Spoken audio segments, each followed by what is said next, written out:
Hello बच्चों, welcome back to my channel. तो continue करते हैं क्लास 12 बायोलॉजी का सेकंड चैप्टर, जिसके अंदर हमने क्या पढ़ लिया था कि हमारे पास जो ट्रिपल फ्यूजन से हमारे पास प्राइमरी एंडोस्पर्म न्यूक्लियस की फॉर्मेशन हुई थी, वो उससे तुम्हारे पास टिश्यू बन गया था एंडोस्पर्म। अगर हम बात करें वो एंडोस्पर्म हमारे पास स्टूडेंट्स ट्रिप्लोइड होता है, मतलब उसकी प्लोइड कितनी होती है, ट्रिप्लोइड होती है। उसके पास 3 सेट ऑफ न्यूक्लियस प्रेजेंट होता है, 2 तो न्यूक्लियाई वाले और एक तुम्हारे पास सेकंड मेल गैमेट वाला।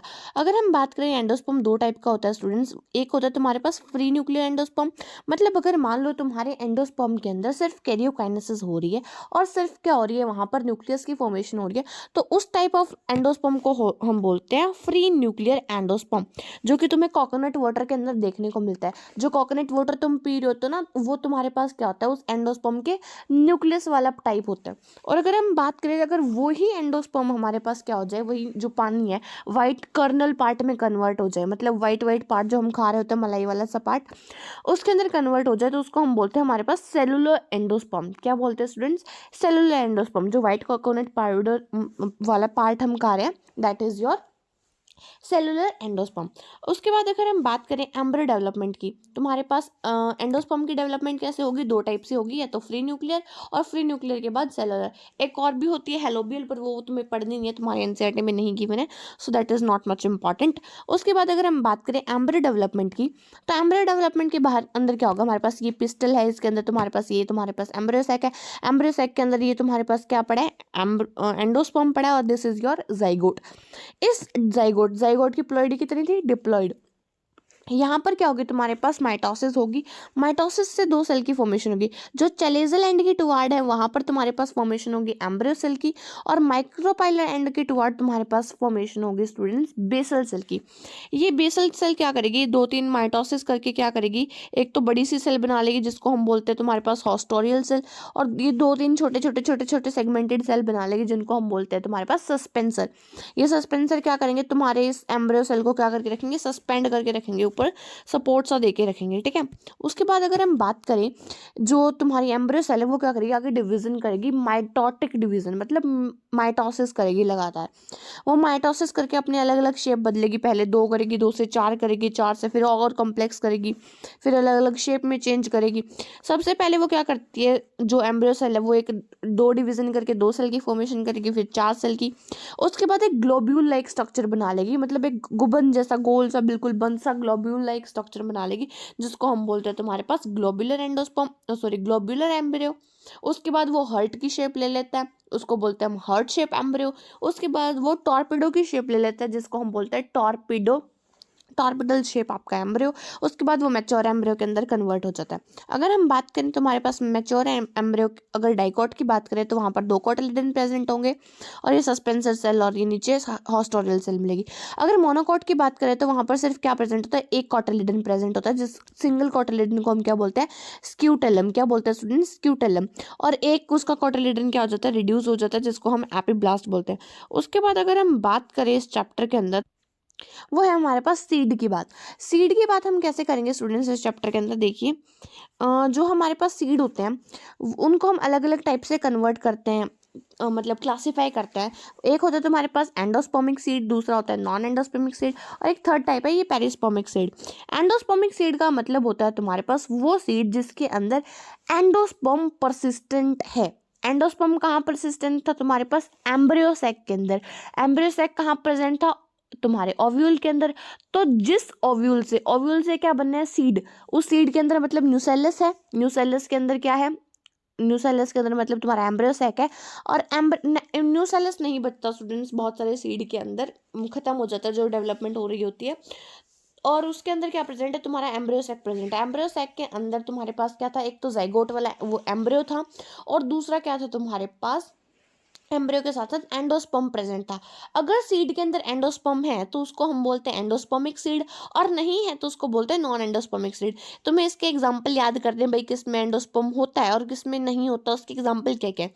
एंडोस्पर्म होने के एग्जांपल है तुम्हारे पास BMWSCR। क्या है, BMWSCR।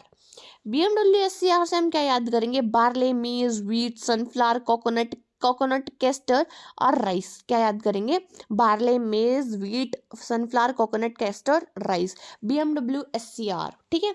और उसके बाद अगर हम बात करें नॉन एंडोस्पर्मिक सीड, मतलब जिसके अंदर तुम्हारा एंडोस्पर्म नहीं है, जो एंडोस्पर्मिक टिश्यू था जो बहुत ज़्यादा न्यूट्रिटिव था वो नहीं है, उसको हम बोलते हैं तुम्हारे पास बीजेपी है ना, बीजेपी है ना तुम्हारी वो भारतीय जनता पार्टी, वो है, उसको तुम बीजेपी से याद कर लो। बीजेपी मतलब bean, gram groundnut and pea, bean, gram groundnut and P.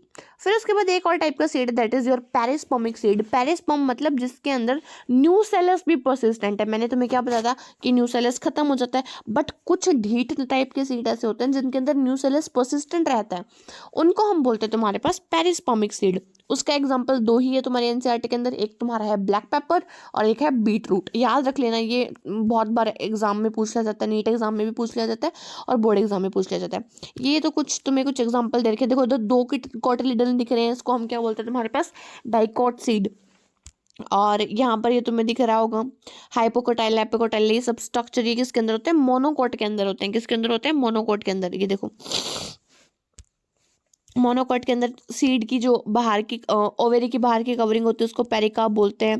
Pericarp मतलब ये तुम्हारी ओवेरी के अंदर एंडोस्पर्म है। फिर सीड के अंदर जो भी एम्ब्रियो था उधर हमारे पास क्या प्रेजेंट है? स्क्यूटेलम प्रेजेंट है। स्क्यूटेलम का मतलब क्या होता है? फ्यूज हो गया, स्ट्रक्चर बहुत ज़्यादा डेवलप होने के बाद सब कुछ क्या हो गया? फ्यूज हो गया। तो यहाँ पर क्या प्रेजेंट है? ये अलग अलग स्ट्रक्चर प्रेजेंट है। कोलियोप्टाइल क्या होता है? प्लूम्यूल के ऊपर की जो कवरिंग होती है उसको हम कोलियोप्टाइल बोलते हैं। प्लूम्यूल कहाँ प्रेजेंट होता है? वो जो बीच में तुमने वो एम्ब्रियोनल एक्सिस जो देखी थी ना, उसके ऊपर प्रेजेंट होता है प्लूम्यूल। और प्लूम्यूल के ऊपर तुम्हारे पास क्या होता है स्टूडेंट? मोनोकोट के अंदर होता है कोलियोप्टाइल। और अगर हम बात करेंगे डाइकोट की तो वहां पर होता है एपिकोटाइल। और वैसे ही रेडिकल के ऊपर प्रेजेंट होता है कोलियोराइजा इन मोनोकोट। और अगर बात करें डाइकोट की तो वहां प्रेजेंट होगा हाइपोकोटाइल। और सबसे नीचे तुम्हें पता ही होगा एक जो आपका एम्ब्रियोज होते हैं उनके सबके नीचे रूट कैप तो मिलती है। ठीक है, वो सब अलग बात है। उसके बाद अगर हम बात करें आफ्टर फर्टिलाइजेशन ओव्यूल कवर, ये मैंने तुम्हें बता ही दिया कि तुम्हारा ओव्यूल कन्वर्ट होता है सीड के अंदर और ओवेरी कन्वर्ट होती है तुम्हारे पास फ्रूट के अंदर। पता है ना हमें ये सब बात। और इंटेग्यूमेंट कवर जो कन्वर्ट होते हैं तुम्हारे सीड कोट के अंदर।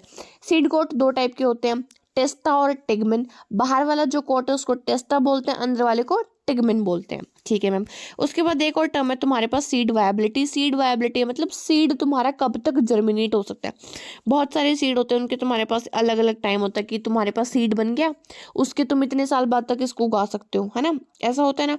वैसे तुम्हारे यही होते हैं तुम्हारे seed viability. The period of for which seed retain the power of germination it varies from species to species. ये बात तो बहुत जर्नल है कि जब तक तुम्हारा सीड जर्मिनेट करने की एबिलिटी रखता है उसको हम बोलते हैं सीड वायबिलिटी। अलग अलग स्पीसीज में वेरी करती है। ऑक्जेलिस में कुछ महीने की होती है, डेट पाम में 2000 साल की होती है। और जो ल्यूपाइन है आर्कटिकस लुपाइन, उसके अंदर तुम्हारे पास 10,000 साल की होती है। उसके बाद अगर हम बात करें तो हम पढ़ते हैं फ्रूट के बारे में। सेड के बारे में हमने पढ़ लिया, एंडोस्पर्मिक नॉन एंडोस्पर्मिक। अब हम पढ़ते हैं तुम्हारे पास फ्रूट के बारे में। फ्रूट तुम्हारे पास मेनली तीन ही टाइप के होते हैं, वो भी तुम्हारे पास कहाँ से बने उसके बेसिस पे हम बताते हैं।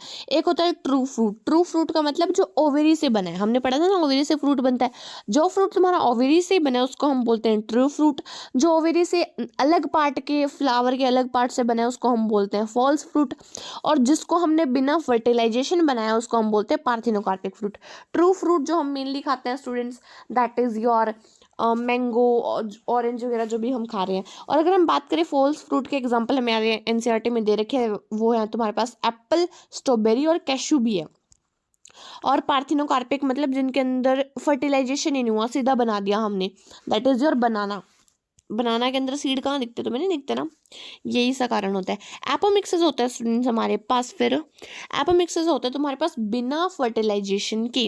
एपो का मतलब होता है अवे, मिक्सेस का मतलब होता है मिक्सन से दूर, मिक्सर से दूर मतलब फर्टिलाइजेशन से दूर। जैसे कि तुम्हारे कुछ ग्रासेस होते हैं और एस्ट्रेसेस होते हैं, मतलब ये फैमिली है तुम्हारे पास एस्ट्रेसी।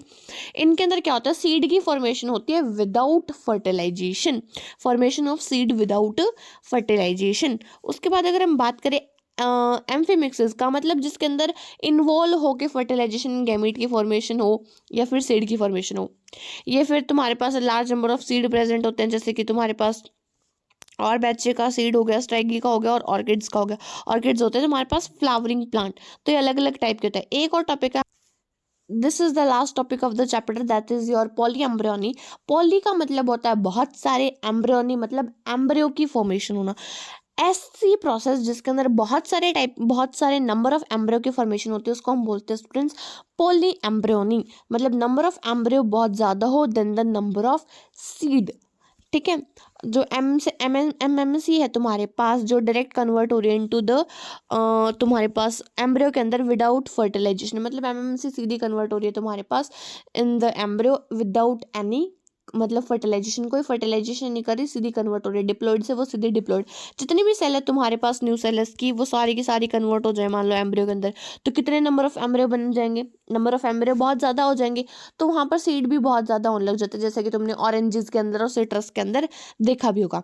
तो ये इसके साथ ही हमारा चैप्टर खत्म होता है। तो thank you for this journey and till then thank you, bye bye.